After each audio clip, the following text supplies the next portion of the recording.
Hi guys, welcome to ZJ-BOOKIT-AND-READ. Okay, so I am so utterly sorry it's been forever since I've released our review. It's just been one thing after another. My daughter, toilet potty training. Oh my god. But we did it. We're there. Woo! So very, very exciting stuff. So today I am going to be reviewing something a little bit different with you. So generally most of the books I seem to be reviewing with you are a lot of short books and everything, which obviously won't stop, so that will carry on because there are a lot out there. And I've literally obviously came back a few weeks ago from Dublin or Bust, and obviously met the wonderful Elena Older, Ryan Stacks, S.R. Watson, obviously Kitty Webb. There's been so many fantastic authors, just fantastic people in general that I've met. And a call out to all my Irish peeps.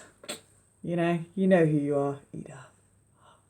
So anyway, so today I'm going to be doing something a little bit different. So I'm going to be reviewing The Forbidden Queen. I know, Anne O'Brien. So, big book. Look at that. I know, for all you readers that read the big books, the big stuff.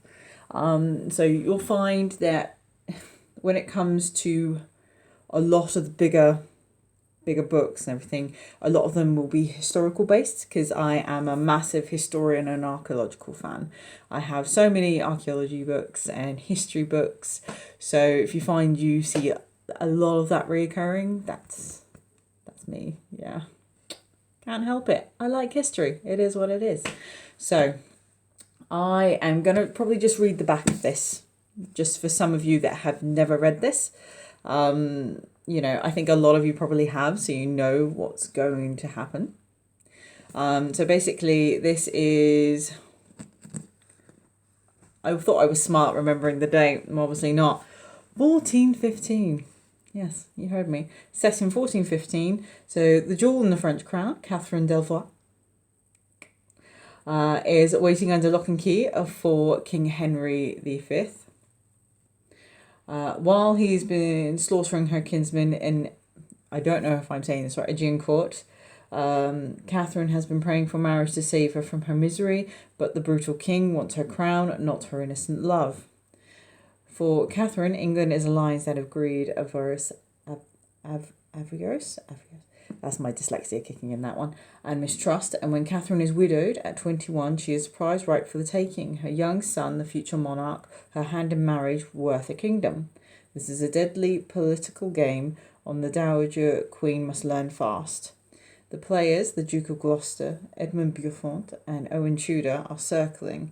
Who will have her? Who will ruin her? This is the story of Catherine Delvoye, the Forbidden Queen, who launched the most famous dynasty of all time. Yeah, you know it.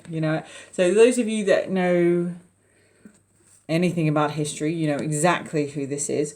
Obviously, this is not a work of fact. This is a work of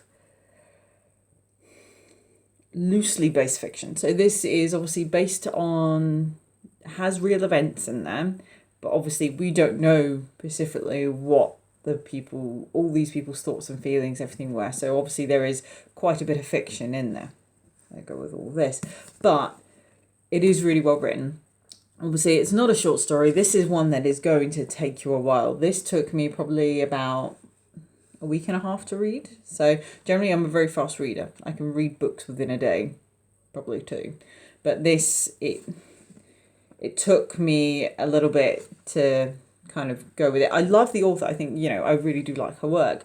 So, but this one, it took me a while to get into. I wasn't 100% into it, if I'm being honest. So, but I did enjoy it for what it was. It was really well written, really well paced. The characters were obviously based on historical people. So I think she took a little bit of artistic licensing to some of them. So, but otherwise as a whole, it wasn't a bad story. Obviously, I love the historical events, especially when she kept to obviously what some of them were meant to be. So I think I really enjoyed it. I think if you're into big books, that you would probably enjoy it. If you're not into historical drama, then probably it's not for you. But you never know. Give it a go. Okay. So this is a Goodreads score of 3.7 out of 5. So I'm going to give this a ZJ Bookit-and-READ scoring of 7 out of 10. Yes, so it's definitely to give a go read. Definitely something to have in your library if you have one. I need a library. So yeah, I think you might really enjoy it. I know I definitely enjoyed it, but it's not one of those books that I constantly keep going to. So I hope you've enjoyed my review, and I'll get back to you soon. Bye.